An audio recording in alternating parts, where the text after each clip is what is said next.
Army हम लोग का देश का मोर्चा संभाले हुए। तो हम लोग इसी आर्मी का मोर्चा से समझने का कोशिश करेंगे कि मोर्चा आर्मी लोग कैसे संभालता है ना। और इसी से हम लोग जान जाएंगे मोर्चाबंदी। देखिए, दो देश है, इंडिया है और पाकिस्तान है, और मान लीजिए कि ये हमारे देश का बॉर्डर है। तो हमारा सैनिक लोग यहाँ बैठा हुआ है और इस देश का भी सैनिक लोग यहाँ बैठा हुआ है। तो हम लोग बोलते हैं ना कि सैनिक लोग हमारे देश का मोर्चा संभाले हुए हैं, या कोई ऐसा कंडीशन होता है तो मोर्चा संभाल लिया है। तो मोर्चा संभालने का मतलब है कि ये जो लोग यहाँ बैठा है भारत का सैनिक, ये पूरी तरह से निगरानी कर रहा है कि पड़ोसी देश मेरा बैठ के क्या कर रहा है, उसकी आर्मी कौन सी गतिविधि कर रही है। ये देखने का काम ही मोर्चा करना है, या मोर्चा संभालना है, या मोर्चा बनाना है। तो यही काम करेगा पाकिस्तान का भी आर्मी।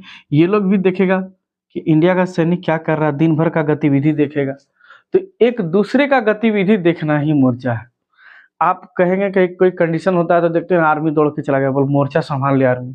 आर्मी मोर्चा संभालने का मतलब है आर्मी क्या कर रहा है, दूसरे के ऊपर नजर लगाए बैठा हुआ है, देख रहा है उसको, वो क्या कर रहा है और क्या नहीं कर रहा है। तो इसी को कहते हैं मोर्चा संभालना। तो हमारा इंडियन आर्मी इधर मोर्चा संभाल के रखा था, उधर पाकिस्तान का भी कोई आर्मी होगा मोर्चा संभाल के रखा होगा। तो इसी को कहते हैं मोर्चा, है ना।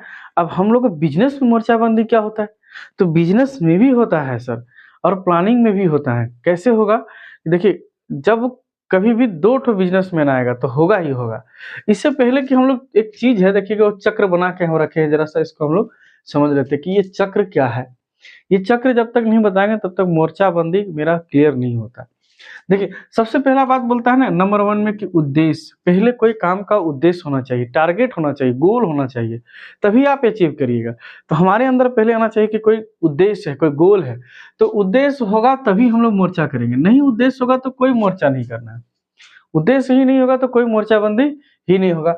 मोर्चा अगर आ जाएगा तो नीति आ जाएगा। नीति का मतलब है पॉलिसी, कैसे काम किया जाएगा। पॉलिसी आएगा तो हम लोग कार्य का कई सारा विधि ढूंढेंगे, कार्यविधि कैसे काम किया जाएगा। कार्यविधियों में से कई सारा ऑप्शन आ जाएगा कि हाँ, अब जो कार्य करना है उसको एबीसीडी में किस हिसाब से होगा। काम आ जाएगा तो नियम आ जाएगा, नियम आएगा तो बजट आ जाएगा, बजट आ जाएगा तो कार्यक्रम तैयार हो जाएगा। ये कुल मिलाकर एक चक्र है जो चलते रहता है नियोजन की प्रक्रिया में। और ये चक्र को जो है हम लोग को पढ़ना है, अलग अलग से सबका डेफिनेशन जानेंगे। जब पढ़ेंगे अंतर करो तो सबके बारे में एक दूसरे को अंतर करके इसके बारे में क्लियर कर देंगे, ठीक है।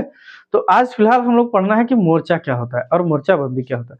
तो देखिए, बिजनेस में मोर्चाबंदी कोई बड़ी बात नहीं है, लिखा है, लिखे हैं, देखिए, मोर्चाबंदी एक व्यवहारिक योजना है जिस प्रतिद्वंद्वियों की योजना के आधार पर योजनाओं पर ध्यान देते हुए तैयार किए जाते हैं। जब दो या दो से अधिक व्यक्ति एक ही लक्ष्य को प्राप्त करने का प्रयत्न करते हैं तो